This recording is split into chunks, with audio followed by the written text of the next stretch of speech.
Oke, bismillahirrahmanirrahim. Assalamualaikum warahmatullahi wabarakatuh. Hari ini kita akan ke materi IPA tentang penyelidikan IPA ya, mengenai metode ilmiah dan juga keselamatan kerja di laboratorium.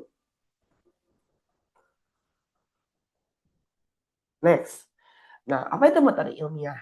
Metode ilmiah itu adalah proses sistematis yang digunakan oleh ilmuwan untuk memecahkan berbagai masalah. Adapun urutan dalam penerapan ini biasanya disebut dengan kalian tuh nanti akan di IPA itu kebanyakannya adalah praktek. Nah, ada beberapa urutan metode ilmiah atau melakukan praktek IPA ya, itu kebagi menjadi dua konsep besar. Ada memulai penyelidikan dan juga menguji dan menyimpulkan. Memulai penyelidikan ini terbagi menjadi tiga tahapan. Yang pertama adalah observasi. Observasi itu adalah mengamati fenomena secara teliti dengan menggunakan panca indera. Contoh, tanaman di pojok kelas terlihat lebih kerdil. Misalkan ini ya, hand holder ini lebih kecil, lebih kerdil kalau diletakkan jauh. Kalau diletakkan dekat pasti besar. Rumusan yang kedua adalah membuat rumusan masalah, yaitu membuat pertanyaan spesifik dari hasil pengamatan. Misalkan, apakah intensitas cahaya mempengaruhi tanaman?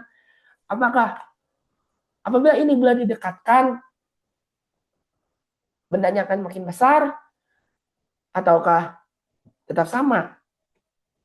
Yang ketiga adalah melakukan hipotesis, yaitu membuat dugaan sementara yang bisa logis dan juga diuji. Contoh, kalian udah tahu nih teorinya, misalnya udah tahu pemahamannya kalau tanaman kurang cahaya maka pertumbuhannya akan terhambat. Itu berdasarkan teori atau dugaan sementara. Ya. Nah, yang kedua ada menguji dan menyimpulkan. Di langkah ini terbagi menjadi tiga juga. Yang kedua adalah melakukan eksperimen atau merancang dan melakukan percobaan di laboratorium atau lapangan untuk menguji kebenaran hipotesis yang telah dibuat. Langsung praktek. Nah, yang kedua, analisa data. Itu mencatat hasil percobaan dalam tabel grafik dan juga mengamati pola atau perubahan yang terjadi. Yang terakhir adalah membuat kesimpulan. Jadi apakah di dalam tahap ini itu bisa memutuskan apakah hipotesis awal itu diterima atau dugaan kita itu diterima atau enggak berdasarkan fakta dan data yang kita dapatkan dari hasil eksperimen. Nah, ada tiga jenis variabel dalam percobaan. Ada variabel bebas, ada variabel terikat, dan juga variabel kontrol. Variabel bebas itu adalah faktor yang sengaja diubah-ubah oleh peneliti untuk melihat pengaruhnya terhadap objek percobaan. Ya.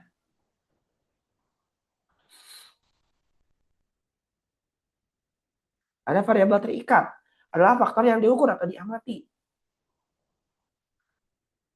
sebagai hasil akibat adanya perubahan pada variabel bebas.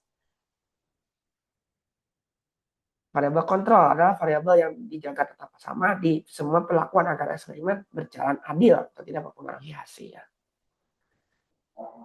Nah, kita bedah. Nah, pengaruh jenis pupuk terhadap tinggi tanaman jagung. Nah,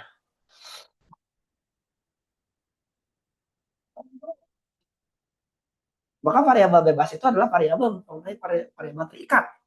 Ya, tadi sudah dijelaskan. Pengaruhnya terhadap objek percobaan. Berarti variabel bebasnya adalah jenis pupuk. Ya.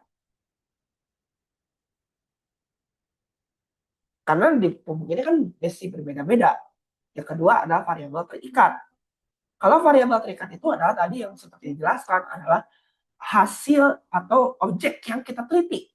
Terikat itu adalah tinggi tanaman jagung dan variabel kontrolnya terhadap ya, atau enggak mungkin peralatan di sini ya.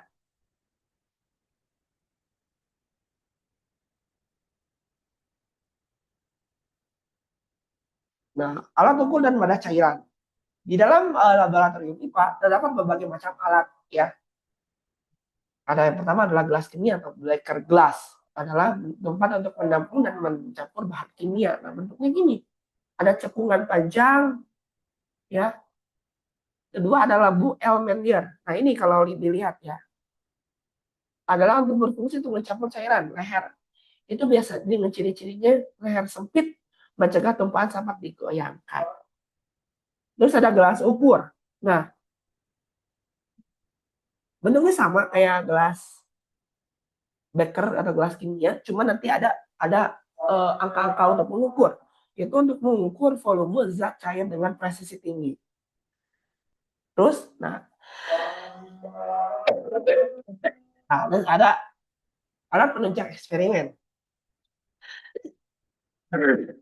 Ada beberapa, ada mikroskop yang berfungsi untuk mengamati objek mikroskopis seperti sel, bakteri, dan jaringan. Ada pipet tetes, pipet tetes yang kayak suntikan tapi ada ini, ada balon kayak balon di ujungnya, berfungsi untuk memindahkan cairan dalam jumlah sangat sedikit. Terus ada neraca atau timbangan, itu mengukur dan menimbang massa tersebut secara akurat. Next. Nah, ada beberapa simbol-simbol keselamatan. Ada flammable, ya. Kalau agama api ini adalah flammable, artinya mudah terbakar. Yang kedua, nah kalau gambar tengkorak begini artinya toksik atau beracun. Ya. Terus ada gambar tangan gini, ini namanya korosif. Ya. Dapat merusak jaringan kulit atau membuat kulit itu melepuh. Contoh asam kuat dan juga HCl. Terus ada gambarnya gini, kayak api-api tapi meledak, ya itu ada artinya bahan eksplosif atau mudah meledak seperti bom, ya. Hindarkan dari panas atau guncangan yang memicu ledakan. Next. Nah, bagaimana sih tata cara aturan di laboratorium? Yang pertama adalah gunakan APD, alat pelindung diri. Wajib menggunakan cap laboratorium, kacamata pelindung, dan sarung tangan saat berinteraksi dengan bahan kimia. Yang kedua, gunakan sepatu tertutup. Dilarang menggunakan sandal atau sepatu terbuka untuk melindungi kaki dari tumpahan zat kimia dan pecahan kaca. Biasanya itu terbuat dari bahan karet. Ya. Yang ketiga, simpan barang yang tidak perlu. Letakkan di tempat khusus, hanya membawa buku panduan, buku catatan, dan alat tulis ke meja praktikum. Jadi membawa alat seperlunya saja, tidak membawa semua isi tas itu, semua tas dan isinya itu ke dalam laboratorium. Hanya kalian perlu membawa apa yang diminta oleh guru kalian. Ya. Bagi siswa yang berambut panjang, wajib mengikat rambut ke belakang agar tidak mengganggu pandangan ataupun terkena dari bahan kimia atau api. Ya. Kalau perempuan kan kalau muslim dikerudung, kalau nggak non muslim, kalau jika rambutnya panjang, kalau lebih baiknya rambut itu diikat supaya tidak mengganggu pemandangan. Kalau laki-laki harus pendek rambutnya, ya sesuai dengan aturan pelajar. Nah, dilarang makan dan minum. Jangan pernah atau mengkonsumsi makanan di lab untuk menghindari kontaminasi racun.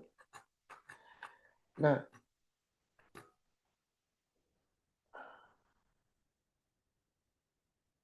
jangan mencium bahan kimia secara langsung. Jika harus membaui, kibaslah uapnya menggunakan tangan ke arah hidung, bukan dihirup langsung dari botolnya. Takutnya kita itu keracunan. Dan terusnya, patuhi petunjuk guru. Selalu bekerja sesuai dengan modul atau petunjuk. Jangan ragu bertanya kepada guru jika ada langkah yang tidak dipahami atau bagaimana ada beberapa step yang tidak kalian tahu. Terus, kalian harus bersihkan meja kerja dan bersihkan dan kembalikan alat ke tempatnya. Cuci tangan dengan sabun dan air mengalir setelah praktikum selesai, apalagi praktikum kimia, biologi. Ya. Nah, kesimpulannya adalah bekerja seperti ilmuwan berarti harus teliti dengan metode ilmiah dan bertanggung jawab penuh menjaga keselamatan di laboratorium. Sekian, terima kasih. Ada yang tanyakan? Terima kasih. Assalamualaikum warahmatullahi wabarakatuh.